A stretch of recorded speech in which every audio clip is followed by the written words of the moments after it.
What's up guys, Jay's 2 cents here, and today we're gonna take a look at another box to put all your PC shit in. Bring your setup to the next level with Cablemod's all-new custom coiled keyboard cables. Available in a variety of colors and connector types utilizing best-in-class connectors, the keyboard cables give your setup a look and feel it deserves. To see the complete lineup of custom keyboard cables available from Cablemod, click the link in the description below. All right, this is a newer case on the market. It just came out a couple weeks ago. This is actually the Phanteks G360A. It's a mid-tower case, and it's kind of neat because of the fact that, look, cases are fun because you look at them and you interact with them in your builds, but they can be a really fast way to increase the overall cost of your system without necessarily a whole lot of return. So when we see a case come out that is basically intended to provide you all the things that you need, airflow, lots of airflow. This is a mesh panel. It's like enough mesh on here to actually make Steve's hair get erect. But anyway, I digress. You've got plenty of airflow, plenty of size to fit your graphics cards in there, but not so much size that it's taking up your entire desk, and you can still fit major components. And it's not gonna come at a cost that's gonna completely break the bank, while also supporting 360mm radiators for AIOs or just tons of case fans to keep things as cool as possible. In terms of the packaging, as you can see here, double-walled cardboard box. This survived shipping without being all destroyed. Closed cell foam though, so this is hard. I don't care about the packaging all that much as long as it arrives in one piece. It's surprisingly light. It's a pretty light case, which is kind of nice. So obviously this is the white variant. They do have a white and a black variant here. And then they do have other variants of the case itself. So this is the A, which I believe it stands for airflow because of the fact that it's got pretty much mesh everywhere. So taking a look around at the dimensions, it's pretty standard size. It is a mid-tower case, not a full tower. It is a full-size ATX motherboard support as well as power supply. We've got magnetic mesh filter on the top, which to be honest, this is gonna be my first gripe. I wish brands would stop doing this, especially for the top. No one pulls air in through the top. That's going against convection. There's no reason to have your fans on the top pushing air down, because then it's got to either circle back up or make its way out of all the vents and stuff. So just ditch those filters altogether and make the top look better. I mean, this doesn't look terrible, but as you can see, they could probably do some sort of a neat design up here and just have it be a part of the case, and you don't necessarily need the filter. But Jay, when your system's off, dust can fall on it. Well, as soon as you turn it back on and the fans start blowing, you're gonna blow the dust away. So the filter only reduces the airflow you have on the exhaust. And in my opinion, you want as much exhaust airflow as you can in the case. So that's a little bit of a rant. I've seen so many brands doing it. It's just, I'm kind of over it. Tempered glass side panel. This is probably about 3mm thick, but it is metal reinforced on both the front and the back here where it attaches to your case, but it doesn't have a full metal support all the way around the frame. So you want to be careful about obviously handling this, because if you drop it on the corner, it will shatter pretty quickly and pretty easily. One of the things that makes the G360A though a value is the fact that it already comes with, as you can see, 3 case fans mounted on the front. So there are no exhaust fans in this. You could put a 120 on the back. It does not support a 140, just a 120. Same thing on the top here. You can put 120mm 360 worth of fans on here if you want to have just a ton of airflow intake and exhaust. Nothing on the top though, because they do kind of expect you to put an AIO or something there.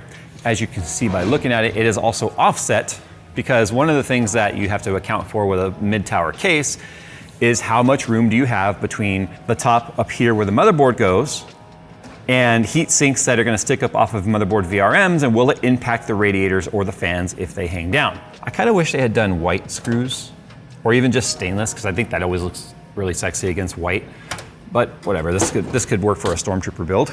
No sort of sound deadening material, just a basic steel side panel. Curiously enough though, the case fans themselves have white cables, but everything else in this case is black. So your USB-C, USB 3.0, your reset power button, LED button, it's all black. So I think it would have been nice if they all were white.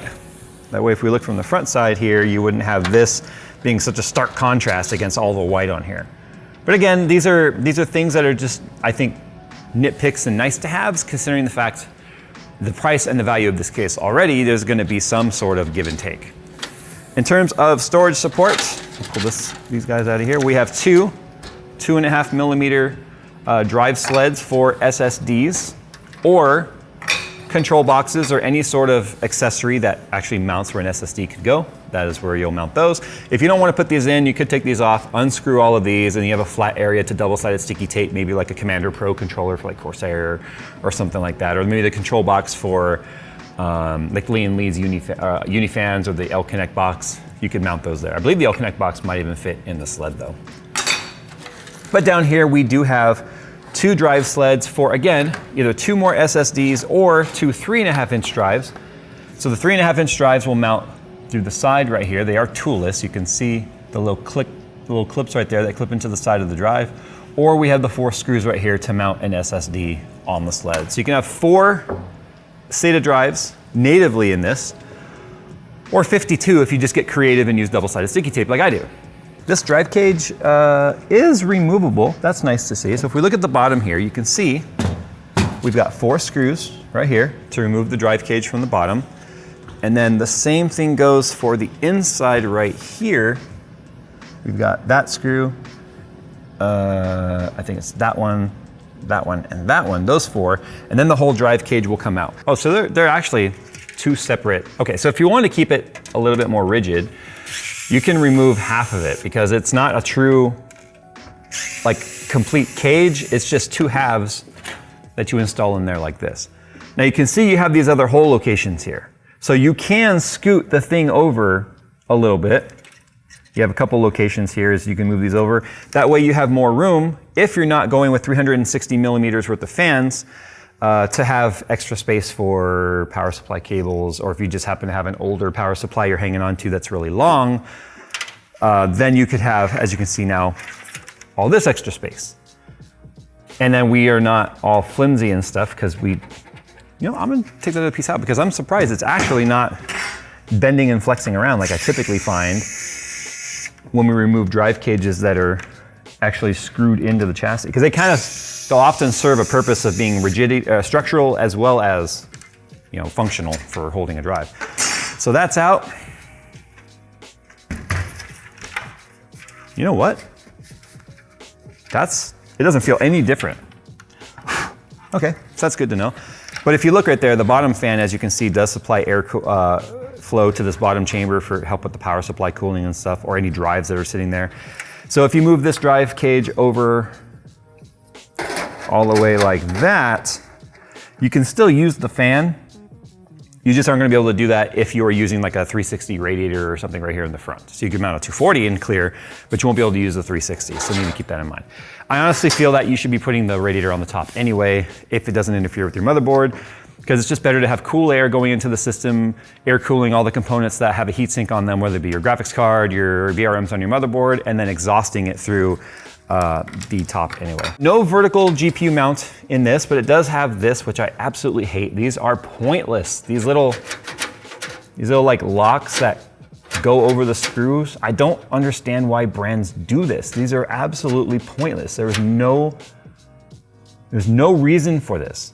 Theoretically, you could say, oh, that's gonna clamp the GPU in its place and you can put the screws through, but that's never ever been a problem installing a graphics card in a case, needing to move those over. So I don't know why those are there and I hate it. But in terms of motherboard support, technically it can fit an EATX board if it's a right angle board like you would find with like EVGA, because they can potentially line up with these grommets right here. They're not even grommets, they don't have a rubber pass-through, but this is just where the motherboard cables will come through, your 24-pin, your potential EPS power if it's over here, SATA cables, all that sort of stuff can come through here. So if it's a 90 degree and it lines up there, then you could potentially use it. If it's the kind that comes straight up, EATX will come all the way to this edge right here, and then you won't actually have a way to get your cables in here. Unless you just bust out the Dremel and start cutting holes in it, which, let's face it, with the Dremel and the right cutting wheel, you can fit anything in anything. But you can fit standard ATX motherboards here, as you can see. That's where these standoffs right here are basically at the edge of the standard ATX form factor. And then you'll have about 2.5 inches right there, or maybe about 40 millimeters worth of space between where the cables have to pass through. Now, I'm not personally a fan of this type of pass-through layout with the standard 90 degree They like to call the straight fittings on a motherboard a 90 degree because it's 90 degrees off from where it normally is, but that technically is a 180 degree because it's on the same plane as the motherboard. I find 90 degree to be the ones that are 90 degrees perpendicular to the motherboard. So I am a little backwards with the way the industry names stuff, but then your thing has to come up, make a massive curve, and then curve again back through this hole, and then curve back again the other way. So this is just a Cablemod like 24-pin extension here. So if I were plugging into the motherboard here, I would have to go like this, and then this, and then like that. I just kind of wish that they put rubber grommets and left it straight. So it'll end up being, well, I guess it's not too bad, but what you get back here if you have really stiff cables is the curve, the arch, or the radius of the arch will stick out past the edge of the case right there. So you're really gonna be squishing that down or really putting a twist on it to get it down this channel right here, because you don't have very much room here between the side panel and this piece, and you're not gonna be able to fit a 24 pin, let alone potentially even putting your graphics card cables through there. So as you can see, that's gonna be a pretty crazy twist on your 24 pin. Not the worst I've seen, but that's just something to keep in mind. The more builds I do where they've got these kind of a standoffish 90 degree thing on the motherboard, I tend to not like them. Also too, the fact that it doesn't have rubber grommets means that any cables, if they have color, like this right here, obviously, you're gonna be able to see them going down that channel. So not gonna be the easiest cables to hide and not see if you're trying to go with some sort of a stealthy type of build. But in terms of GPU support, if you are not using a radiator right here, you can have up to 400 millimeters worth of graphics card length. So you could fit the biggest graphics cards on the market in here with the front fans configured as they are. If you add a radiator, you have to minus at least 30 millimeters from that. Smallest rads are about 30 mils thick, which means you'll be having about 370 millimeters of length, which is still big enough for the largest graphics cards. Just about every large graphics card on the market. In fact, I even mentioned that one of the cables on here was USB-C. It's not. You have your mode and lighting button and power button, because this does have a RGB lighting controller sort of built into it, right there. And then two USB 3.0 and then a microphone headphone combo jack. So at this price point, it would have been nice to have at least seen a single USB-C on there. Not a whole lot else to talk about here. I mean, the fans, you just pull the front off the bottom. Jeez, so came off pretty easily. The fans, they are, well, if you've ever worked in home construction, the term I'm about to use will make sense. They're builder grade. They're enough to get the job done. They look decent, but there is no frills, no extras, and their build quality is just enough to make them nice enough to want to have, but maybe not necessarily want to keep. So their cages are very thin. They are RGB. I'm not even sure what kind of bearing these are. Do these even say? They don't have a name on them. They're just Phanteks, so I can't even tell you what model fan they are. But I mean, having 3 of them included with the case is still nice, because most cases on the market don't even give you more than like maybe 1 intake or maybe 1 exhaust, and they're complete crap fans anyway that you'd probably get rid of. So I'd rather have 3 of these on here than no fans at all, especially for the price of the case. Another nice thing too is this piece, I won't take it off right now, but you do have screw there, there, and there, there, there, and there. So this entire bracket comes off as one piece. If you're gonna attach a radiator or something to it, you can attach it all to the bracket and put it all back in, which is nice because you could have like an AIO, if you are gonna mount a front mounted 360 AIO here. You can have it all set up on the case or on the desk and ready to go. Put your motherboard in, have your CPU and everything in there, and then bring your pump through there and kind of get the pump ready and then mount it. And you don't have it all dangling from the top, bashing into stuff and messing up your thermal paste. At the end of the day, the case delivers a pretty middle upper end experience for a builder. It gives you the things that matter most. We have a full mesh front, pretty fine mesh, which is gonna be somewhat restrictive. I would have liked to have seen this be a little bit more free-flowing, but this is still better than anything that's solid front with just mesh on the side. So we have a lot more surface area in terms of open area here to pull air in. The bottom is solid though, so won't be pulling any air in from the bottom, but this kind of a wedge shape does sort of help overall airflow to the chassis, where it's kind of like a plenum and an intake. It sort of tapers as it goes down to increase the velocity of the top fan. I just wish that there was more free-flowing ventilation, because as you can see, this grill ends up getting pretty close to the top fan, which really sort of starts to choke it off. But because the mesh is so fine, is also why there's no filter in the front, because this should do a pretty good job at filtering all on its own. Pop it off pretty easily, hit it with some compressed air, canned air, pop it back on, you're good to go. The one thing we didn't take a look at here is the accessories that come in the box. Pretty light, not even a case badge. We just got our standard screws here, some extra thumb screws, motherboard standoff screws, SSD drive screws, and 6 zip ties. So pretty bare bones, but you know, how much does it cost? That's the important part. It cost $99 at the time of making this video. I think you're getting a heck of a lot more for $100 than you used to.